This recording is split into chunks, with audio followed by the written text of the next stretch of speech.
The China Global South podcast is supported in part by the Africa-China Reporting Project at Wits University in Johannesburg and by our subscribers.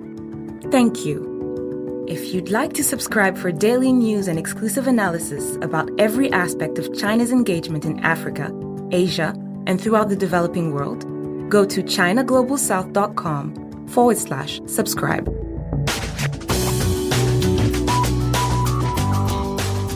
Hello and welcome to another edition of the China Global South podcast, a proud member of the Sinica Podcast Network.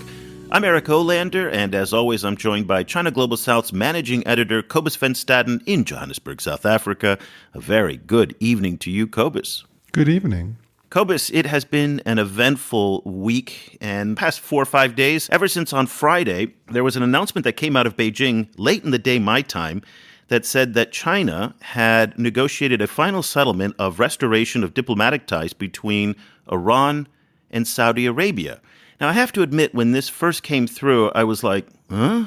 Really? Okay. That's interesting. I mean, because there had been discussions about China mediating in the Horn of Africa. We've talked about Xue Bing and the special envoy. We've heard over the years that China wanted to be a mediator in the Arab-Israeli conflict. Our friend Jonathan Fulton at the Atlantic Council said that was an initiative that nobody asked for and nobody wanted. And then we heard that China put forth a proposal to mediate or broker peace between the Russians and the Ukrainians. That too really didn't go anywhere. So you can understand a little bit why on Friday, when this word came out about the Iran-Saudi pact or deal that they came up with, there was a little bit of suspicion or skepticism or kind of like, what is this? But quickly, it evolved into that this was, in fact, the real deal. Now, to be clear here, China's top foreign policy official, Wang Yi, he had the pictures, he had the handshakes.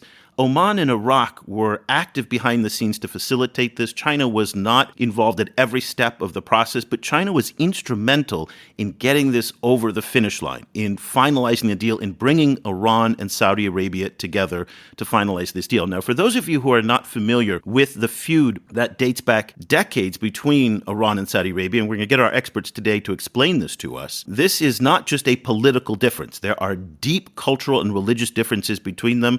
Iran is the largest Shia Muslim country in the region, and Saudi Arabia is a major, I'm not sure if it's the largest, but one of the largest Sunni Muslim countries in the region, and of course home to Mecca and Medina, two of the holiest sites in the Islamic world. These countries have been loggerheads for a long time, so this breakthrough now is significant. What also happened over the weekend was, as the magnitude of the deal settled in, the volume of analysis that flowed was just something that, I'll be honest with you, I have not seen in 30 years of covering China issues. And in many ways, because it tapped into two of the most pressing insecurities in the United States and Europe, both their role in the Middle East and, of course, China.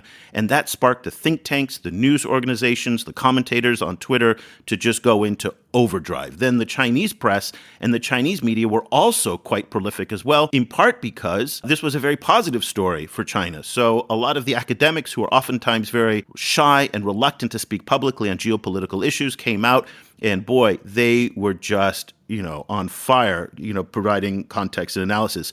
Our edition of the newsletter on Monday was a special edition that was super long, and we tried to encapsulate all of the different discussions that were going on. And I'll be honest with you, I didn't get through 3/4 of it. It was amazing how much was going on. Cobus, then on Monday, we wake up to the news now that Chinese President Xi Jinping wants to kind of take the win that he got on Friday in the Persian Gulf, and now he wants to head to Russia to meet with Vladimir Putin. That is a report that's coming out of Reuters. Also, he wants to hold talks either by phone, I think, with President Zelensky from Ukraine. So it looks like, Cobus, that the Chinese really want to step up their game in the international mediation side of things and really to take advantage of spaces where maybe the Americans can't maneuver as well as the Chinese can, specifically the relationships with people like the Iranians, the Saudis, and the Russians, where the Chinese do have very strong ties.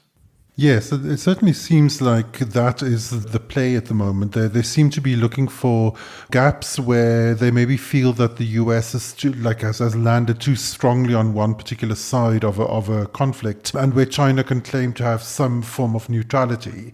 Obviously, on the Russian side, I think there is very little neutrality on either of those sides, So it'll be very interesting to see if anything comes out of that. There's been quite muted kind of response so far to the proposals put forth by China for possible kind of peace negotiations so far. So we'll see what develops there. But I think the fact that the Iran-Saudi deal came so out of the blue and surprised so many in Western countries, it does seem to signal that China is making interesting moves, so it'll be very interesting to see what develops. Well, we're going to deep dive now into the Iran-Saudi deal, and just to try and get a better understanding, this is a fast-moving story, though, so we're going to do a couple of shows this week with various experts and then pick up the topic again next week, because what we're starting to see is the third-order effects of this and the ramifications of it all are quite profound, and we're going to get some insight on that today. We've got two people who are following this closer than probably anybody else out there, and we're just so thrilled to have them on short notice to join us on the show.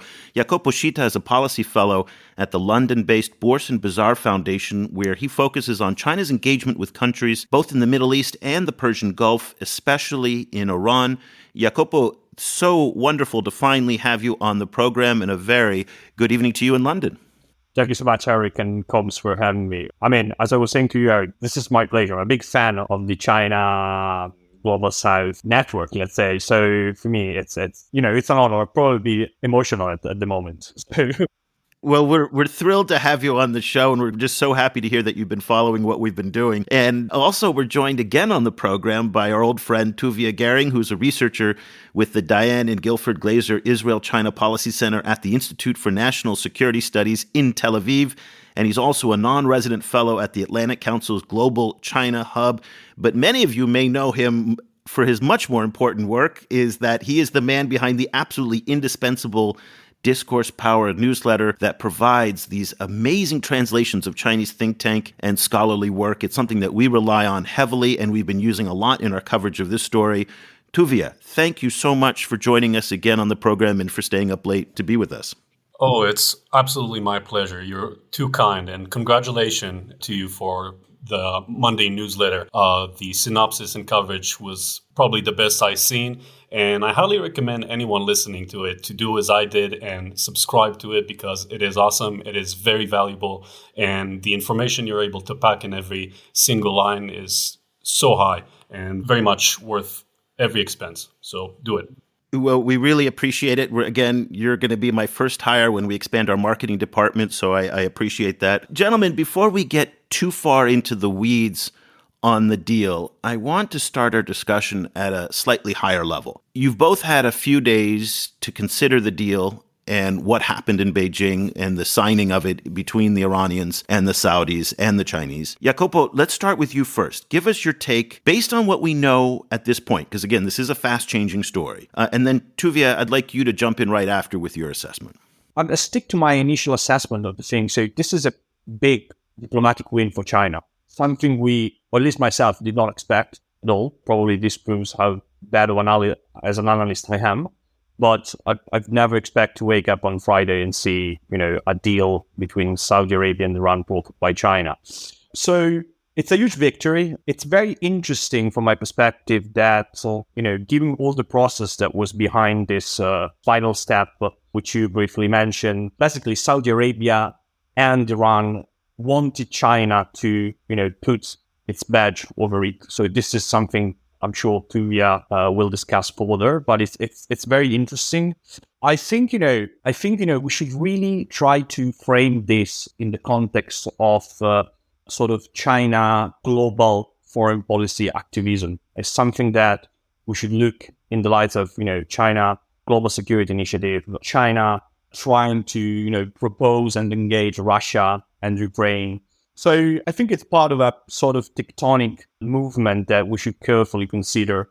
So I leave this to Tuvia, but I think it's been a pretty exceptional development, honestly. Go ahead, Tuvia. Yeah, so I agree. It really is exceptional. And anyone I ask, including scholars studying this, sitting in Beijing right now as we speak, they were surprised too. Some of them declared themselves that they were caught by surprise because the entire process of negotiation was shrouded in complete secrecy. They even made sure not to use English, according to Wall Street Journal report, just to make sure the Americans weren't listening. And I want to emphasize that, surprising as it may be to some people who are not following this closely, and it is, I realize, still a niche topic. We think it's very important, but for some, it's still a niche. They're more concerned with failing banks all over the world, for example, or the war in Ukraine, of course. But to people who've been following closely China's involvement in the Middle East, you see that China has become a very important player and even indispensable player to many of the countries, as you cover well in your newsletter every day. And because of that, because it was so involved in every single field imaginable, except for the last two, which is security and diplomacy, then it was surprising for many people that went to sleep on Thursday night when the Middle East was predominated by one power and woke up Friday morning when into a multipolar world. But again, this is not something new. Chinese scholars themselves have been talking a lot about the possibility of contributing more to security and diplomacy. And by the way, it's not just the Middle East, it's globally. And you can see it from the name itself by definition, with Xi's initiative, the Global Security Initiative, the Global Development Initiative. This is just one part of the puzzle. And my quick take about it is everyone need to take their daily chill pill and a deep breath. And by that, I mean everyone, China and the US included, and especially here in Israel. Before we jump to any conclusions, this is the beginning of a very long and complex process. All the power for China to succeeding in that. Of course, it complicates the issue for the US and its partners and allies in the whole region. It is very important, but also opens some opportunities. And we need to have some serious and long discussions like the one we are having here tonight. So, Jacopo, just to put everyone on the same page, can you give us an idea of actually what was actually agreed? Like, what is the parameters of the deal as we see it at the moment? Yeah, well, that's one of the interesting things. As for the agreement itself, there was not much publicly agreed. So basically, what we see today is a roadmap to reopen embassies. So basically, reestablishing diplomatic relations between the two countries. There's a deadline, which is 2 months from now, which doesn't seem a lot, but for all what happened in the Middle East, it is very much a long time. And, I'm quite positive and optimist about this, but it might very well collapse everything before the 2 months deadline. Except from that, we got some leaks and, inside notes from, what has been discussed and what, China, Saudi Arabia, and Iran have put on the table to succeed in this deal. Basically, what we are hearing is that Saudi Arabia basically possibly accepted to stop financing some, political groups, media organizations, but that are particularly focused on anti-Iran propaganda, news, and actions, if you want to say like that.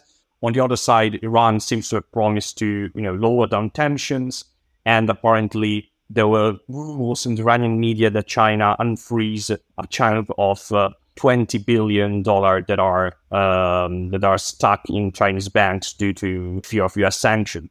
So it's very much developing.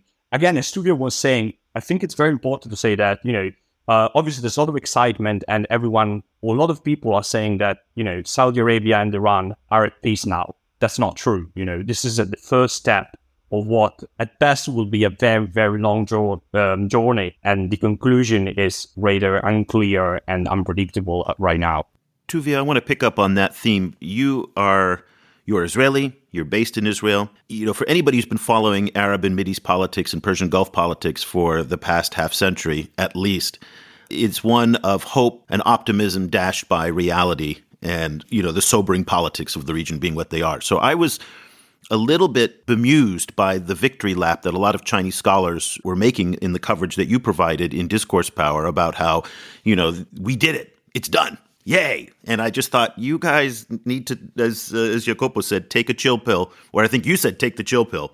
Help us understand the motivations a little bit of the different powers at play here, the Saudis, the Iranians, and even the Chinese to some extent. And then we're going to get to the Israelis later because they're also part of this as well. But help us understand those motivations, and that can speak then to some of the pitfalls that may await the Chinese in guaranteeing this agreement and that it holds and is successful.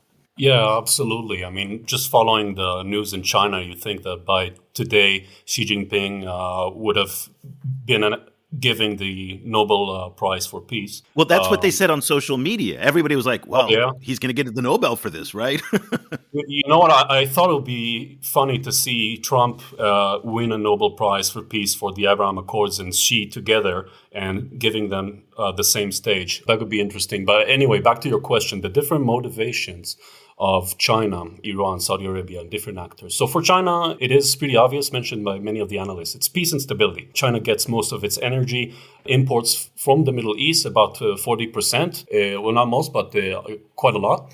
Also, this is what some analysts call the low-risk, high-reward move that boosts its legitimacy and prestige globally and internally at a very challenging time for China. We know it faces a lot of economic issues, demographic issues, and so on. And Xi Jinping was able to pull this off right when China was holding the two sessions where he was recrowned again for the third time. And then the propaganda apparatus said that he personally was involved in it. It's a pretty nice thing to show to your internal crowd and domestic audience and globally. Another thing is the great power competition element, which is also very important. So in the great battle of narratives, you see them pumping 24/7 now, how the Middle East is now looking east. The East is rising, the West is declining. This is the beginning or the best manifestation of the Beijing model, of the global security initiative of Xi Jinping.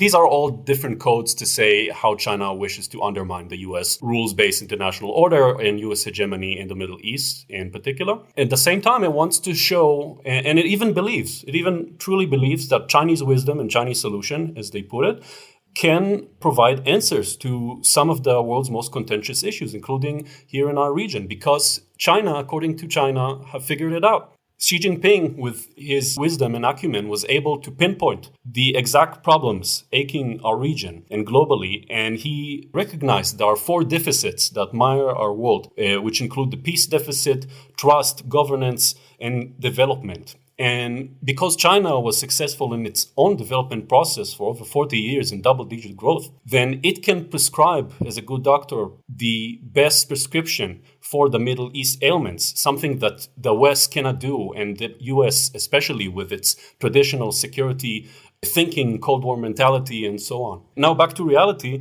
China sees, of course, a lot of realpolitik and opportunities in every of the countries, especially in Iran, which is untapped potential because of being secluded from the international community for so long. And China, being on Iran's good side, will be able to reap this seed that it has sown. Now, for Iran, of course, it also has pretty obvious motivation, first of which was its isolation and pressure internationally, internally.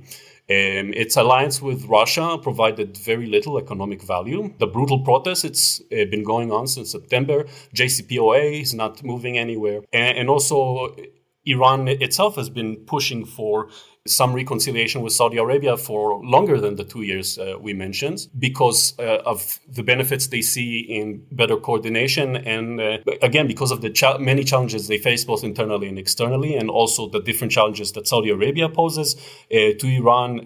One which Jacopo mentioned is the Iran International, but that's just one anecdote in many.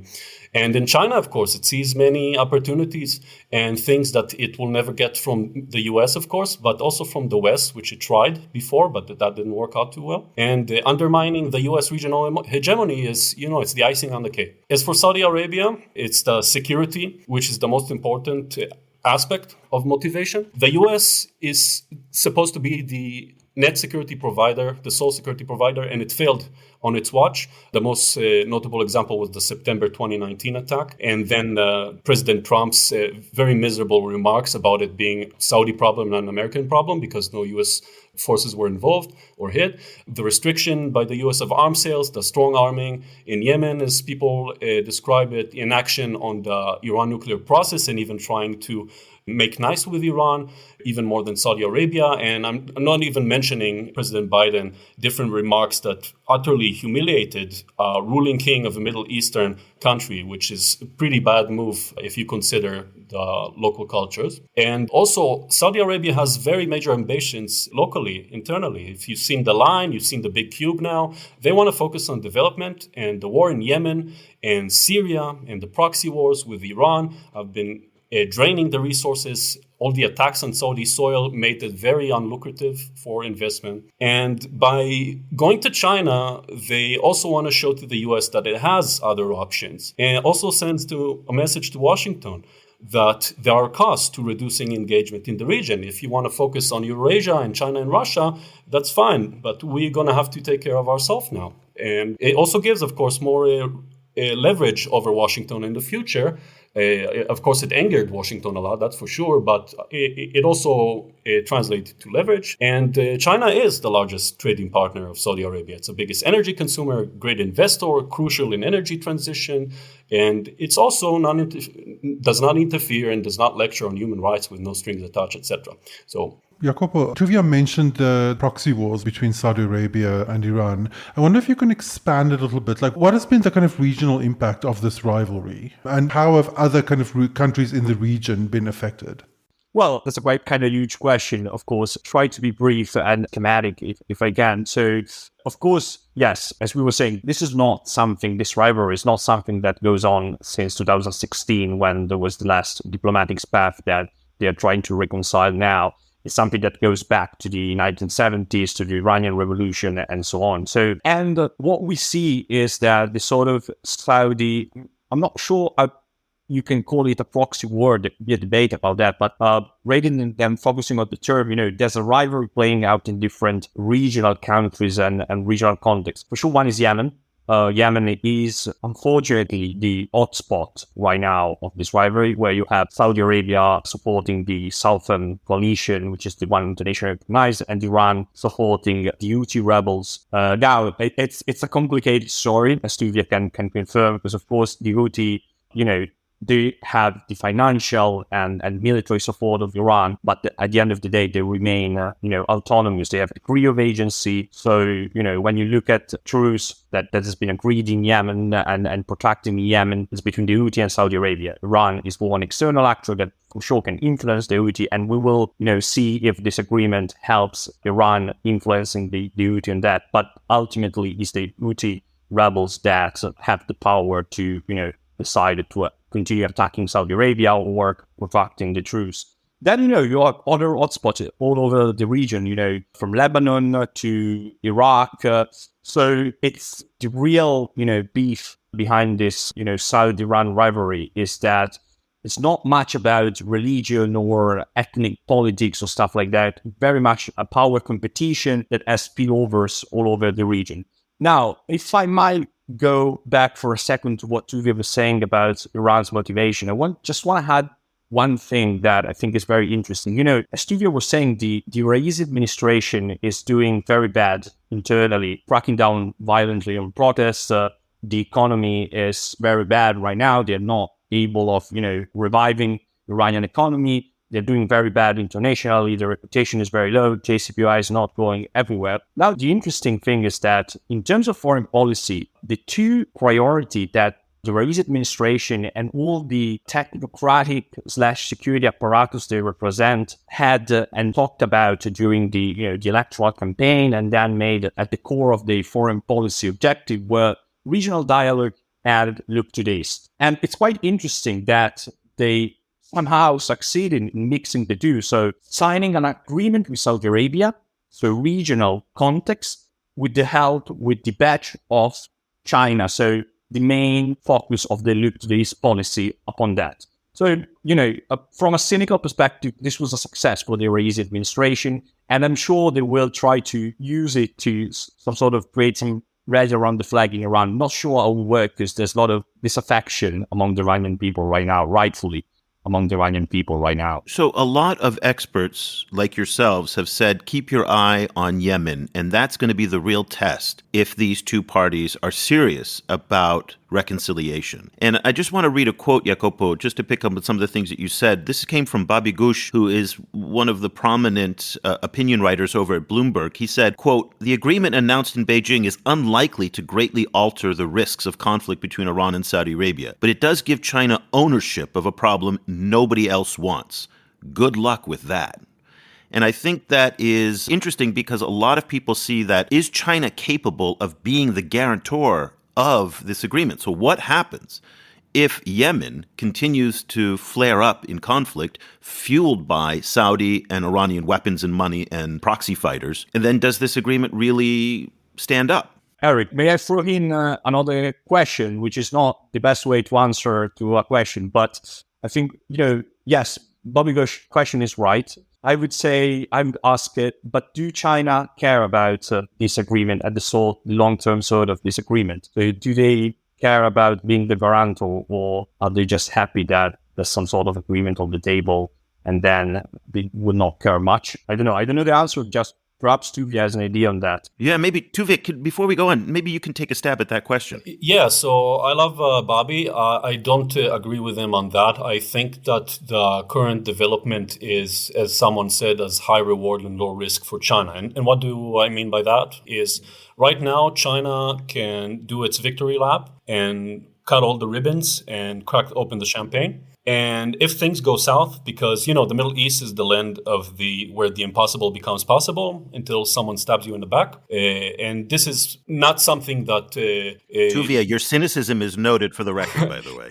Welcome to our neighborhood. So this is just the hard reality. Usually, a region has this tendency of sucking in major powers and then slapping them in the face with a baseball bat. So China is very aware of that as a good student of history. And what it was able to do here is, first of all, inflate the meaning of this deal, which is basically prodded two sides that were already in it in the first place. Again, I'm not trying to underplay it. It is an achievement, but still put things again in perspective. And the low risk part is, if things really do go south, China could just take a step back because it has no forces here stationed in the region.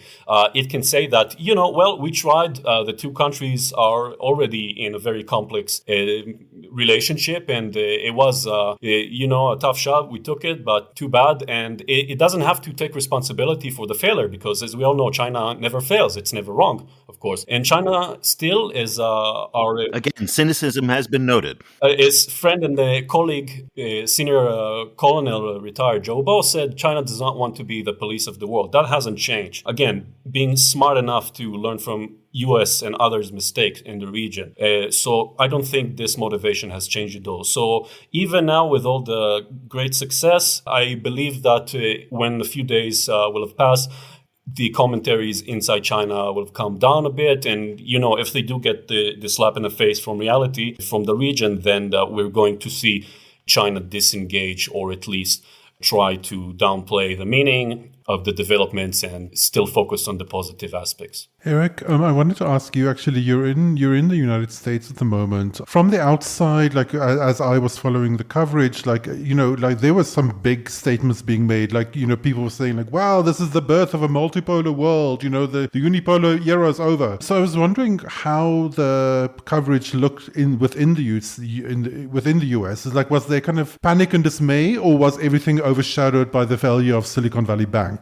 Well, it depends, A, what media you're consuming, and B, what day you were watching or consuming that media. So, again, the United States is a highly fractured country in terms of media consumption, so the narratives on right-wing conservative media were henny penny, the sky is falling. This is the end of it. It's all Biden's fault. They even somehow worked it all into Hunter Biden in that laptop, which was quite remarkable how they linked those two together.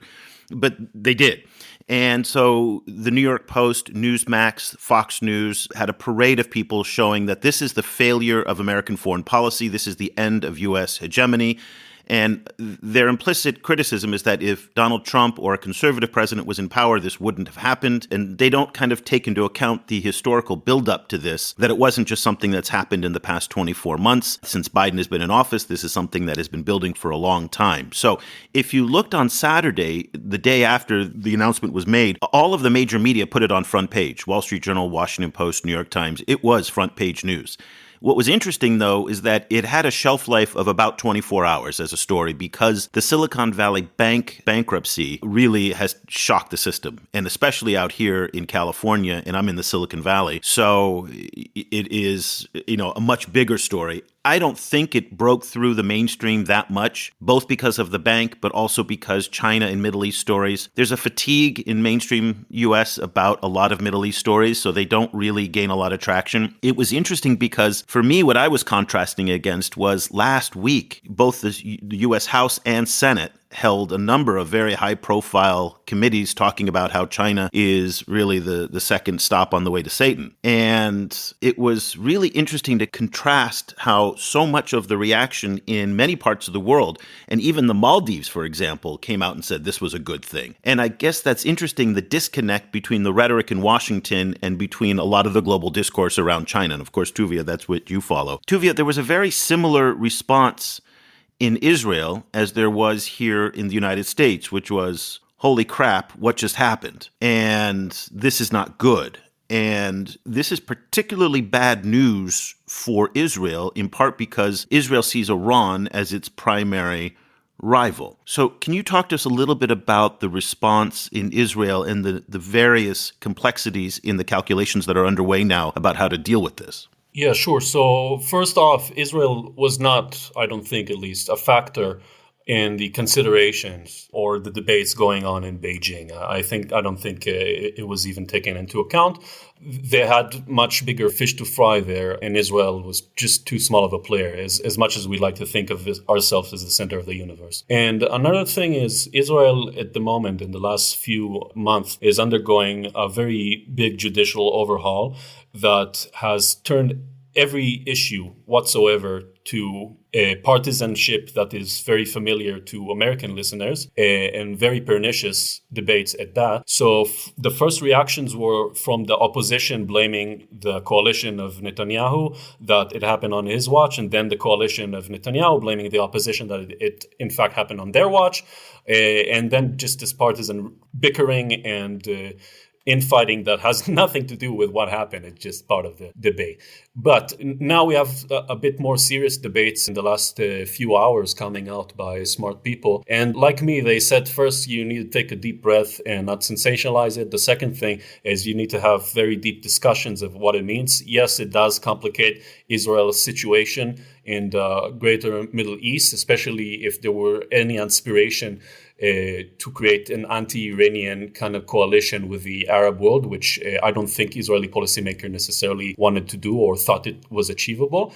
But for sure, by legitimizing and normalizing and institutionalizing relations with what we see as a rogue regime that spreads terrorism and extremism, and that's not going away anytime soon, and by giving it more access to funds, to the IRGC, for example, and its activities, every dollar and yuan they make now, thanks to China, is going to be turned into rockets aimed at my little apartment. I think that's an important point. But can I stop you? What is the IRGC? Sorry, sure. So the IRGC is the Islamic Revolutionary Guard Corps. It's the state within a state, so-called. Jacopo, please jump in if you'd like to comment on it. I think it's better that Jacopo describe it because he's the Iran scholar here. And Jacopo, while you comment on that, I think it's a very important distinction that's been made that it was security officials who were negotiating in Beijing, not political officials. And then on top of that, as far as we know right now, and I'd love to hear what you think about this, the IRGC has not publicly commented on the deal and whether it supports it or opposes it. So if you could give us a little bit of insight on the IRGC issue that Tuvia brought up. Yeah, so, well, of course, Tuvia was saying a very important thing, the IRGC, so the Guardians of the Revolution, which sounds like a Marvel movie, probably is a Marvel movie, I don't know. But it's very much a state within the state in Iran. So it's this sort of militia, or at least something that was born as a militia to defend the revolution and defend the supreme leader. And since, the 1979 and the 80s, has turned into, a powerhouse within the Iranian state. So they control a huge chunk of the economy. They control a huge chunk of the money coming in from oil exports. And they're really a political force that is probably much stronger than many of the, the few elected officials that Iran still has in this sort of a stranger, semi-authoritarian regime, whatever you would call it. What about their role in foreign policy? Yeah, exactly. That's the thing. What is interesting is that, it's interesting, as you were saying, Eric, that there's not been an official reaction from them. And my cynic understanding and explanation is that, especially with the Raisi administration, they are so much embedded in the power circle that basically, that's their imprinting on this. So as you were saying, this has been negotiated by the security apparatus in Iran. And the security apparatus has strong links with IRGC. As Tuvia, you were saying, what's the role of IRGC in the Iran foreign policy? The most famous commander of the IRGC was Soleimani. And he was deemed to be provocative, but probably with a lot of right, was called the real foreign minister of Iran. And this tells you a lot, and tells you a lot, especially if you think that at that time, 5 years ago, 4 years ago, Iran had a pretty smart and potable, if you want to say like that, a foreign minister, which was Javad Zarif. Right now, the current foreign minister is frankly an unimpressive guy. And, the feeling is really that, the IRGC, this state within the state apparatus that oversights, the export of the revolution, not only the defense, but also the export of the Iranian revolution. And Tuvia, can say more about this regarding Israel and Palestine and so on, is what is really, moving the piece on the chess in Iran, at least in the economic/security apparatus. So I think, it's not necessarily surprising they are not commenting this, but I'm sure they are fully on board with something like that. And probably there's some hubris within the IRGC and the more, hardliner circles in Iran that, right now, this is a big win for Iran, and Iran, with the help of China, is somehow, controlling Saudi Arabia. So they will definitely frame like that. And so, I'll leave Tuvia to finish and comment this, but I think, it was very important to broke up the IRGC thing, because it's a central part of the current security and political apparatus in Iran. So I just want to add one point I didn't mention before is this kind of development does not necessarily impede Israel's normalization process with Saudi Arabia. And you have a recent example with the UAE, which had normalized relations with Israel, despite normalizing at the same time with Iran. It's on the contrary, our relationship with the UAE has strengthened more than ever before. And I think that, again, China perhaps inflated the meaning of this little process, which is just the beginning, as we said. All the different disagreements and lack of trust between the Saudis and the Iranians and Iran's revolutionary ambitions, as Jacopo mentions, have not gone away last time I checked. So all the different actors here that are still feeling a distrust and threat from Iran, we need to come to Israel, which is a close strategic ally of the United States, or a close ally of the United States on security, and the US is still the net security provider here by far. Tuvia, a few hours before we recorded, Wall Street Journal reported that China is planning a summit between Iran and the Gulf Cooperation Council, that they're planning to host it, I assume. And so I was wondering what you thought of that, and then also kind of what you think the impact of the deal might be for the wider region. So this also is not novel. China had made similar initiatives all the time. When it talks about regional security, one of its great solutions is create this kind of regional framework, because our region lacks this kind of inclusive, regional, comprehensive multilateral platform, for example, like they have in ASEAN in Southeast Asia. That's a very major issue that we're dealing with. And China thought that, well, if it works for ASEAN, it should work for here in our region. And because the Gulf and Iran are the biggest or the principal contradiction, then this is the way to go. So first, it was the Russians that in 2019 that made similar proposal, which China supported. But then when the Abraham Accords made the breakthrough, China a couple of times it made the suggestion to hold this summit between Gulf countries and Iran. But back then, everyone thought it was risible and that there was no substance behind it, because China really doesn't care about these kind of issues. But I don't think anyone is laughing now. And you see that it is taken more seriously by the international press, like the Wall Street Journal, which has been doing a good job with all their scoops. So I think it's a time that we start, if you haven't already, to take China as a serious actor here in the Middle East, not just on energy and trade, but also geopolitically speaking. Gentlemen, let's wrap up our discussion to help our listeners who don't follow this as closely as you do to understand what are the key markers that you're going to be looking for in the next 1 to 2 weeks as to whether or not this agreement and this new, more robust Chinese international diplomacy is going to take off or not. So, Jacopo, let's start with you. What are you going to be looking for as a way to help our listeners to understand what they should be looking for? Well, that's an interesting question, because I think, probably 1 to 2 weeks is too short of a time frame to appreciate movements. But certainly, if we have positive news coming from Yemen, for example, as we would talk about this, there could be a sign, things are moving in a certain positive direction. I would also, take a closer look how this things that Tuvia just talked about. So this idea of China-GCC meeting, China-GCC-Iran meeting goes on. If there are developments of that, some sort of a more concrete announcement coming from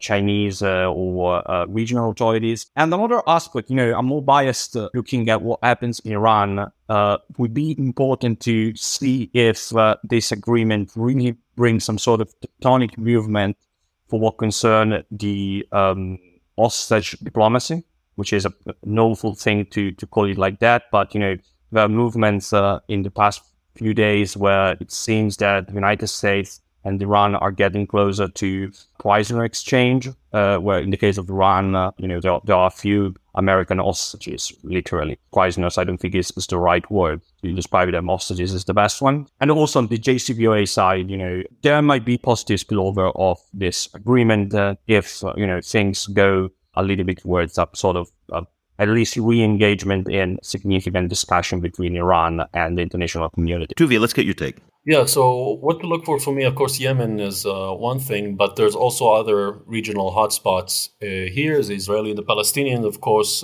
not all of them directly related to it, but they will affect it. So that's something you want to keep a close eye on. What interests me is the U.S. response. So it happened over the weekend. I don't know if it was deliberate, but people in the U.S., like everyone else in the world, were caught off guard. And we got this as far as I could tell, polite response by one U.S. speaker that said that this is could be a positive development. After all, the U.S. had been trying to support or facilitate this kind of reconciliation when it happened in Iraq and Oman, and it perhaps may pave the way for the renewal of the JCPOA, although I won't hold my breath on that. But in the next few days, we want to look very carefully on what the U.S. response is going to be. And we have a very nice analogy, because back when the Abraham Accords cut the rest of the world also by surprise back in 2020, including China. So China too, anything the U.S. touches is like Midas in reverse, right? It's the worst thing ever. But even with the Abraham Accords, China had to admit that maybe the Trump administration was able to do some positive things, because after all, normalizing relationship between Israel and Arab countries, it's a positive change for this very contentious area. Unfortunately, over time, because of the U.S.-China relationship and the terrible nature it is in at the moment, then China's approach changed a bit, especially on the rhetorical level, and they begin to see the Abraham Accords, and following that, the I2U2 between Israel, the UAE, the US, and India, again, is a terrible thing that is Cold War-like and coalition and hegemonic and whatever.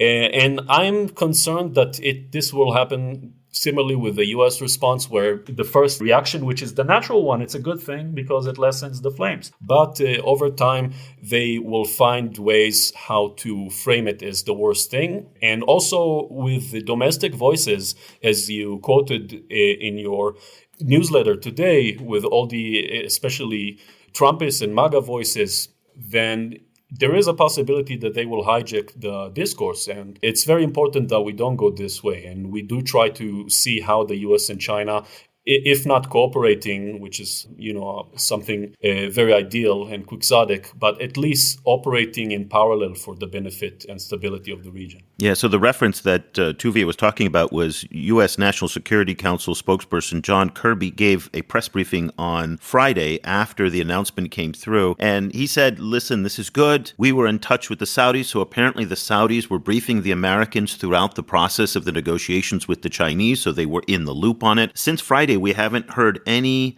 official comment from the White House or the State Department. We may hear something this week. U.S. Secretary of State Antony Blinken is on the road in Ethiopia and Niger, so he's back in Africa this week. And so the traveling press corps with the secretary may ask him about that. Obviously, anytime the secretary is in Africa, there's always questions about China.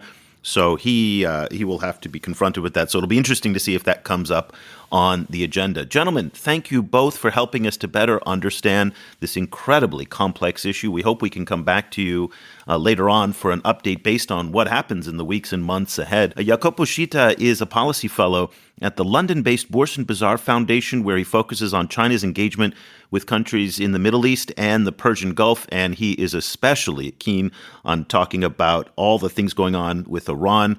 Jacinto, you are a fountain of knowledge on Twitter. Where can people find you to follow what you're reading and writing these days? Yeah, I mean, Twitter is where my public work is disseminated. So Jacinto Scito, you will find me with my name and surname very simply.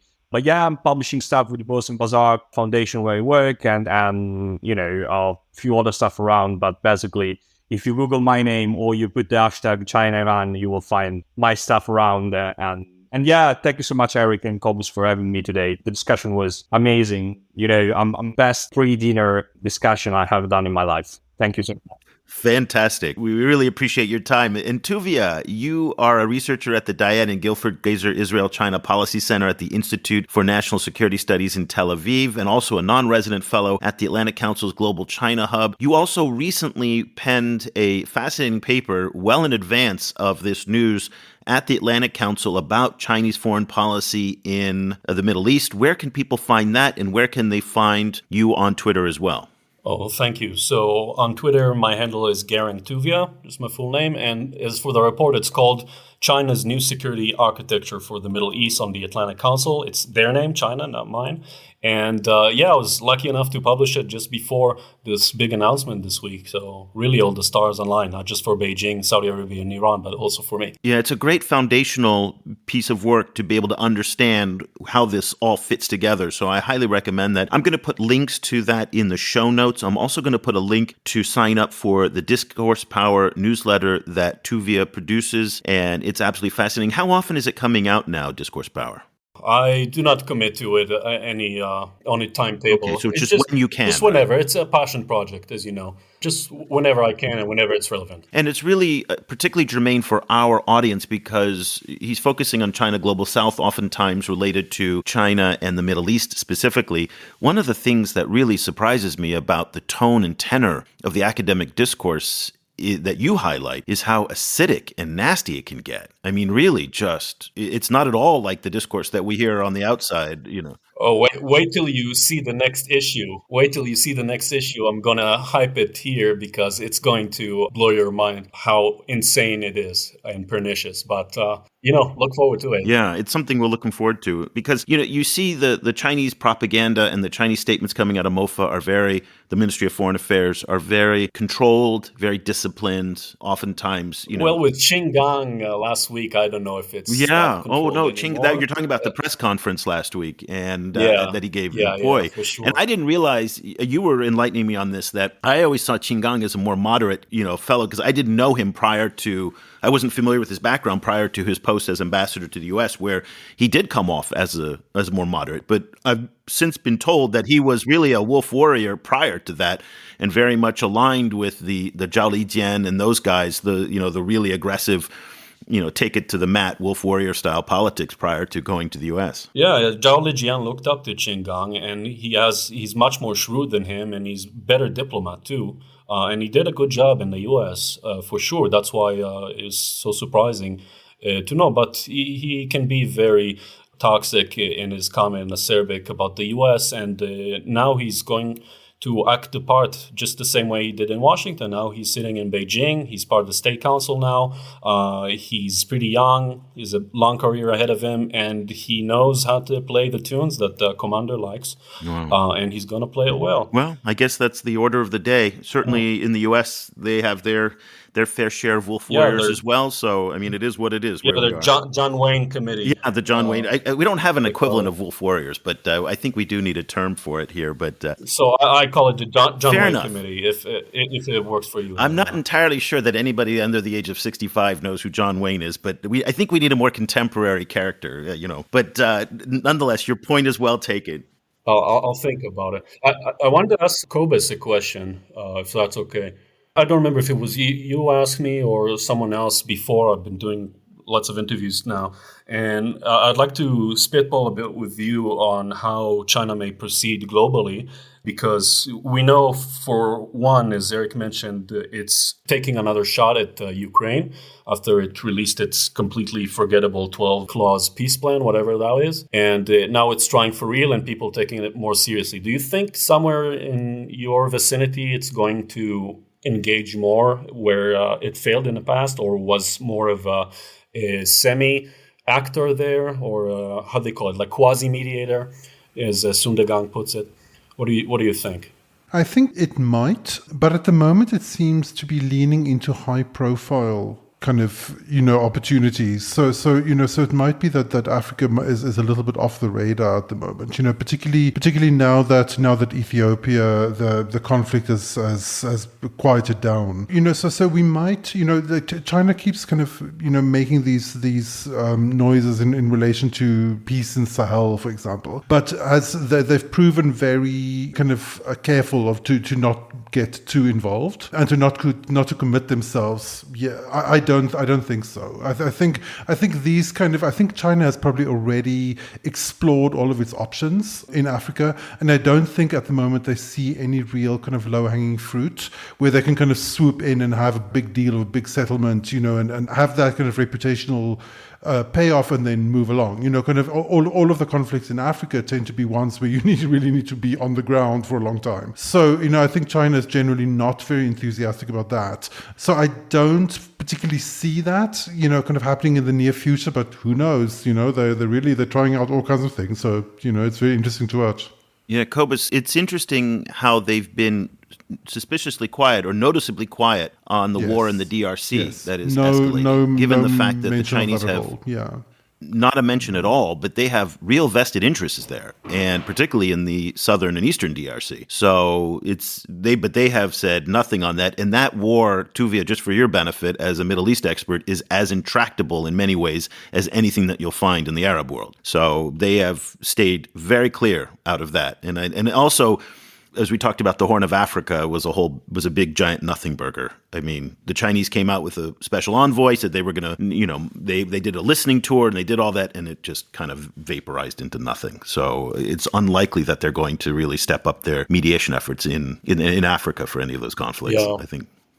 My concern is China's going to get high on its own supply and start believing the propaganda it propagates now on its success. And you saw the farcical and satirical even takes by Chinese scholars, talking about the triangular tables and how it proves that only China could pull it off, with really all this cultural essentialism about Chinese peaceful genes and all that jazz. And my concern with Xi Jinping's China, I don't think it's 100% bluster. I think some of them actually believe this crap. And they perhaps overestimate themselves and their own power. Yes, and but let me push back on you a little bit. Let me push back on you a little bit here. This is a big win. They deserve a week of... Absolutely. I don't want to... They deserve a week of celebrating and of kind of being stupid and exaggerating and kind of... and especially for a China that has never played this role before. Certainly for the Americans or the French or the Europeans who've played international arbitration roles in the past. So I think I agree with you that some of it is ridiculous, but I also think that it's hard won. They've been actively involved in diplomacy in these parts of the world for the past 8-9 years, since 2014. I think I'm going to give them this week to kind of be like, wow. Yeah, for sure. Me too. I said in our recording that I don't want to underplay it because it really is an achievement. The problem is that Chinese are overplaying it. So, in other parts too, in the US, they are overplaying the GOP party, especially. And we need to bring everyone back to reality. So, Well, it is an election year, of course. We're getting in, I mean, and we're getting into the stupid phase of American politics, given the fact that we're in the year running up to a presidential election. So, yeah, but we definitely need to give the Chinese credit where credit is due. But they also need to start taking some responsibility if this thing is not going to work out, because all the money and investment, again, going to Iran is going to be just concentrated in a single red dot over my forehead in the future. And for them, there's this moral hazard that a couple of dead Jews is not a really big issue. The big issue is the Middle East starting a war or Iran becoming nuclear and we have a nuclear cascade. That's the big issue. If a couple of Jews die or Kurds die for that matter, that's something China can absorb. And now China is reaping all the benefits. But if things go sideways, then what will China do? It will do nothing. It will step back and let the US and the real adults handle the disaster that it helped create. No. Here's what's going to happen. I can guarantee you, and I'm 100% certain, that if this thing flops and goes south, the one certainty that we have, okay, bar none, is that China is going to blame the U.S. for the failure. Oh, for sure. Amen. That's it. That is the only thing we can guarantee out of this, that it's not because of anything China did or Iran did. I mean, Iran can start hurling missiles into Yemen, Jacopo, and that will be somehow America's fault. That is the only thing we can guarantee of. Let me give you the last word, because we do have a policy of trying to wrap up podcasts in under an hour, because nobody likes to listen to podcasts for more than an hour. Jacopo, give us your final thoughts before we say goodbye.